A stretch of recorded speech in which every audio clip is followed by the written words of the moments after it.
For years, my greatest achievements were ghosts. They haunted boardrooms, they lived in presentations given by other people, they were whispered about in hallways as someone else's brilliant idea. I was the architect of breakthroughs that officially, on paper, didn't belong to me. I thought my work would speak for itself, but I learned that in a world determined not to listen, brilliance can be silent.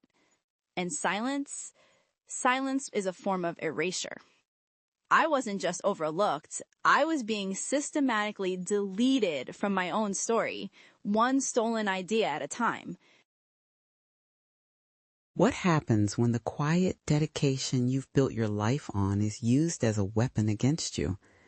Today we're hearing the powerful story of Dr. Aris Thorne from Wilmington, Delaware, a woman who refused to remain a ghost in her own career. I'm your host, Susan Bentley, and this is Unbroken Women, where we give voice to the stories that need to be told. Aris's journey from invisible workhorse to unshakable force is one that will stay with you. My world smelled of ozone and clean room sterility. It was a scent I associated with purpose. Every morning, before the sun had fully committed to the sky, I'd be in the lab. The low, steady hum of the server racks was my background music, the rhythmic clicking of my keyboard a familiar percussion. I was Dr. Thorne, the problem solver, the one people came to when a data model collapsed or an algorithm hit a wall. Ask Aris, they'd say. She'll figure it out. And I always did. There was a clean, quiet satisfaction in it, in untangling the impossible knots of logic, in seeing a complex simulation finally run without error. I loved the work. I thought the work was enough. My life was a series of controlled variables and predictable outcomes. I wore understated blazers, kept my hair short and practical, and my voice even. I believed in meritocracy with an almost religious fervor. I thought, if I was the best, if my work was undeniable, then recognition was an inevitable, logical conclusion. I didn't need to be the loudest person in the room. I just needed to be the smartest.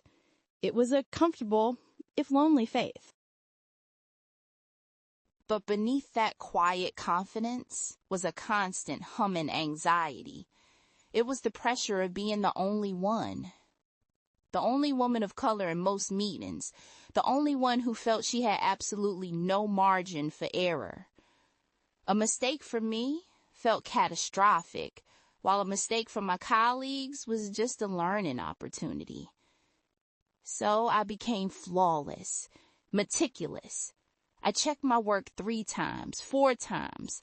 I anticipated questions before they were asked. I made myself indispensable, hoping it would make me visible. But instead, it made me a utility, a reliable tool. I'd offer a solution in a meeting and it would be met with silence, only to be repeated 5 minutes later by a male colleague and hailed as genius. I'd feel a hot flush of shame and anger, but I'd swallow it down. I learned to shrink, to offer my ideas with qualifiers, to let others take the lead. I was carrying the weight of 1,000 unspoken rules, and it was slowly, imperceptibly crushing me. The first real crack appeared on a Tuesday. I was walking past a junior conference room and heard Mark, a project manager, explaining a complex data flow concept to a new client. And he was using my analogy, the exact one I had come up with, the one about the river and its tributaries that had finally made the concept click for him in a private meeting a week earlier. He delivered it with such ownership, such casual brilliance. The client was nodding, impressed. No one in that room knew the words were mine. I stood there for a moment, hidden in the hallway, and felt cold. It wasn't a huge betrayal, not really. It was a tiny thing. But it was the first time I didn't just feel annoyed. I felt erased. It was a whisper that said, "They don't just want your work, Aris. They want to own it." I shook it off, told myself I was being sensitive, and went back to my desk. But the whisper didn't go away. It just got quieter, waiting. The whisper became a scream 6 months later. The senior director position was opening up. For over a year, my boss, David, had been grooming me for it. "You're the heir apparent, Aris," he'd said. I led the division's most profitable project. I had mentored half the junior staff. I put in the hours. I delivered the results. The job was mine. It was the logical conclusion. The day of the announcement, David called me into his office. The air was thick with the scent of his expensive, cloying cologne. I sat down, my hands folded neatly in my lap, ready to receive the news I had worked a decade for.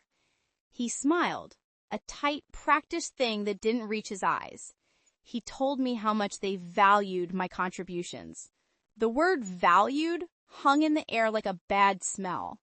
Then he told me they'd hired someone from outside, a man named Ethan, 10 years my junior. I felt the blood drain from my face. I managed to ask why. I needed a reason, a logical data point. David leaned forward, his voice dropping to a confidential, almost pitying tone. "Look, Aris," he said, "your work is impeccable. No one denies that. But Ethan is just a better cultural fit." Cultural fit. The two words hit me with the force of a physical blow. They were meaningless, and yet they meant everything. It wasn't about my work. It wasn't about my results. It was about me, my face, my gender, my quiet intensity. I wasn't the right fit for the club. The illusion of meritocracy didn't just crack, it shattered into a million pieces, right there on his beige carpet. I don't remember the drive home. I must have navigated traffic, stopped at lights, used my turn signal, but I was completely numb. I parked in my own driveway and just sat there, the engine ticking as it cooled. My mind was racing, trying to find a way to fix it, to make it make sense. Maybe I misunderstood. Maybe I'm not a good leader. Maybe I am too intense, too focused. Maybe they're right. The voice of denial was a siren song, begging me to return to the safe, familiar shore of self-blame. Because the alternative was terrifying. The alternative meant admitting the system was rigged. And if you admit that, you have to do something about it. The fear was a physical thing. It felt like a lead weight in my stomach. What if I complain? I'd be that woman, the angry black woman, difficult, a troublemaker, and I'd lose everything I'd worked for. My career, my reputation, the financial security I'd fought so hard to build. The silence of my car felt like a tomb. It was easier to believe I was the problem than to believe the whole world I had built my life in was a lie. 2 weeks later, I was sitting in the quarterly all-hands meeting. Ethan, the new cultural fit, was presenting his vision for the department. He was charming, confident, everything I was not. He clicked to the next slide, and my breath caught in my throat. It was my research, my predictive model for market trends, a project I had poured 6 months of my life into, a project I had submitted to David just before the promotion decision. It was all there. My data visualizations, my unique terminology. He was presenting my work as his own, as his groundbreaking first initiative. I could feel the blood pounding in my ears, a hot, roaring sound that drowned out his voice. The room felt like it was tilting, each person nodding, looking impressed. They were applauding my ghost. This wasn't just theft. It was a public execution of my professional identity. I felt nothing. And then I felt everything. A rage so cold and so pure, it burned away all the fear, all the denial. I didn't make a sound. I stood up, my movements calm and deliberate, picked up my bag, and walked out of that room. Every head turned to watch me go. I didn't care. The woman who had entered that room no longer existed. That night, I sat at my home office desk, the glow of the monitor illuminating my face. There were no tears. The time for that was over.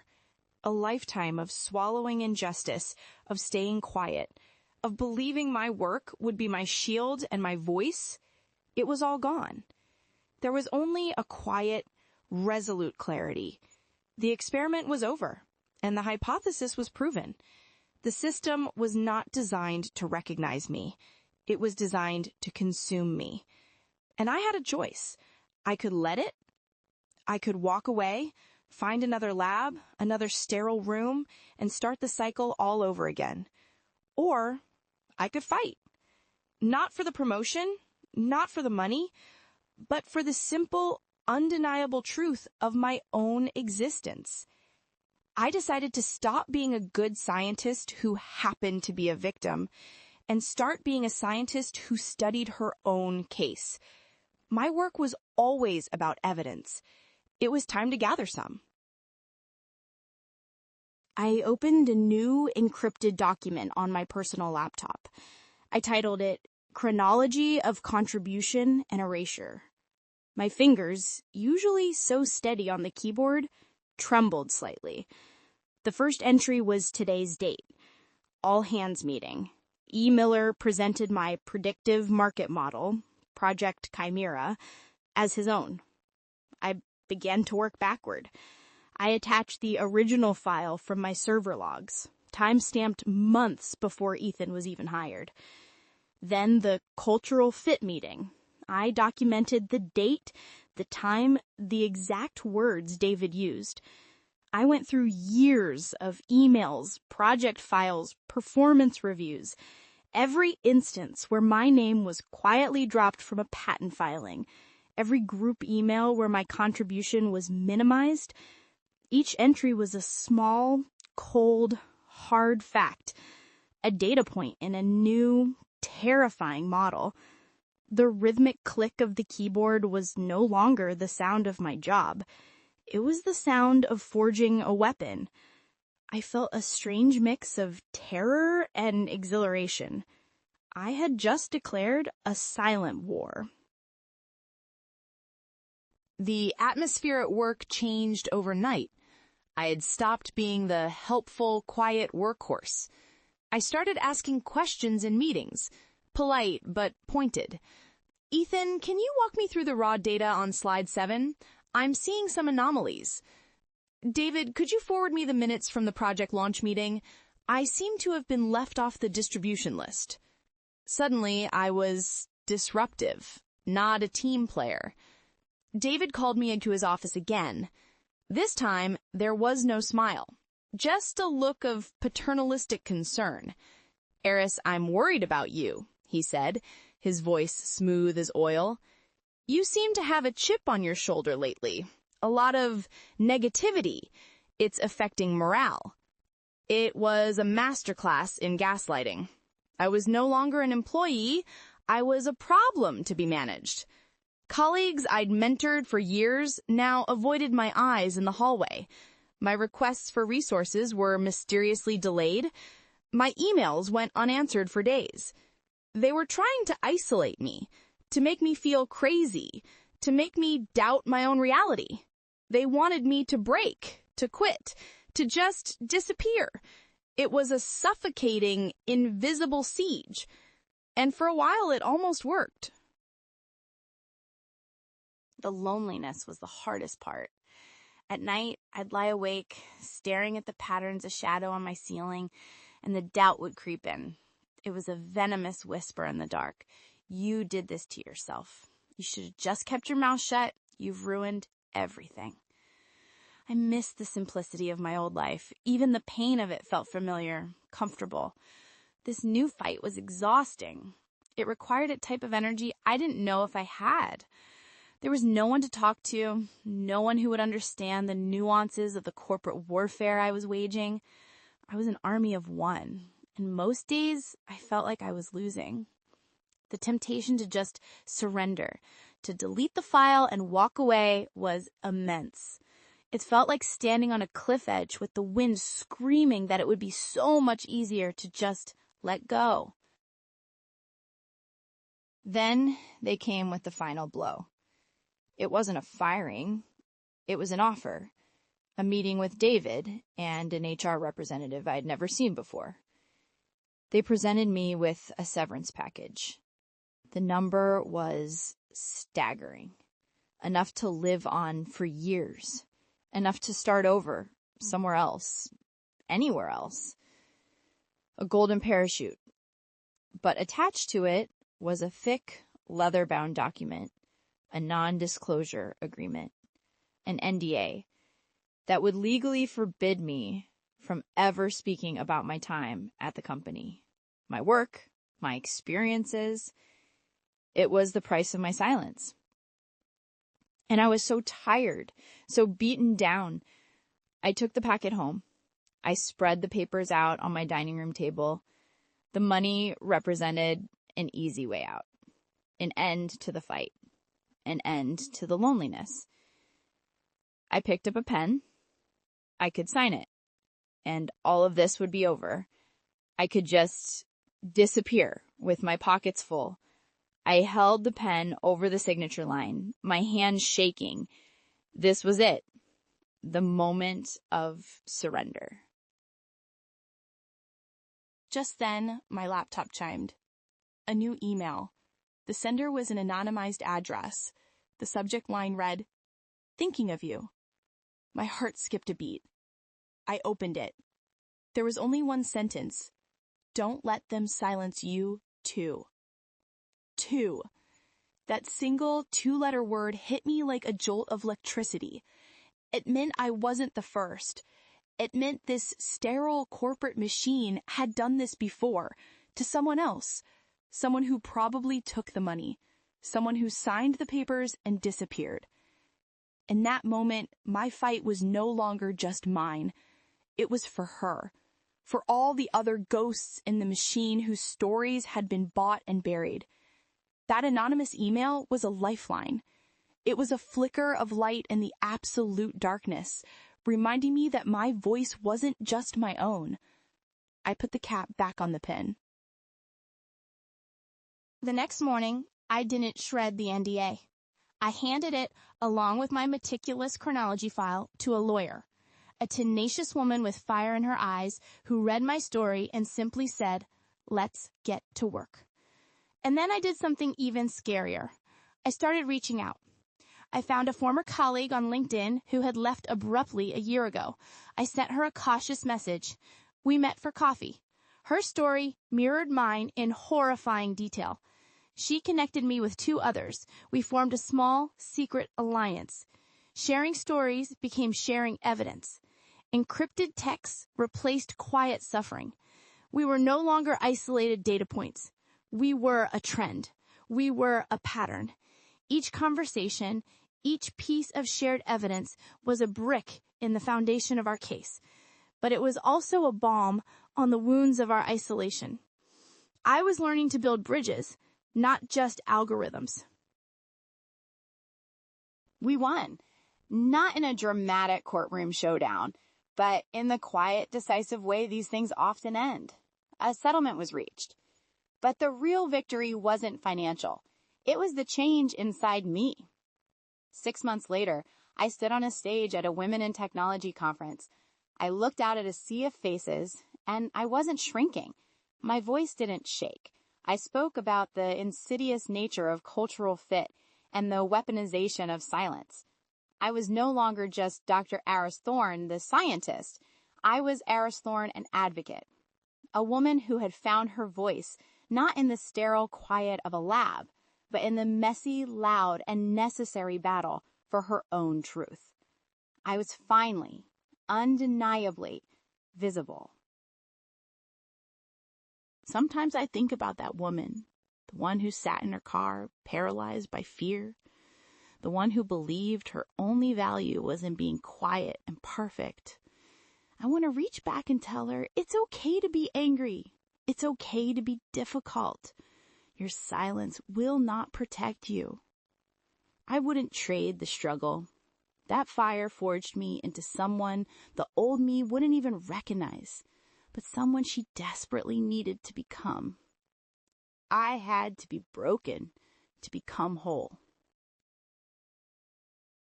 Thank you, Dr. Aris Thorne, for sharing your incredible story of transformation. Her journey is a powerful reminder that our voices have value, especially when we are told to be silent. If Aris's story resonated with you, please share your thoughts in the comments below. Your story matters. Don't forget to like and subscribe to Unbroken Women for more stories of resilience. And click here to watch another incredible journey of a woman who found her power.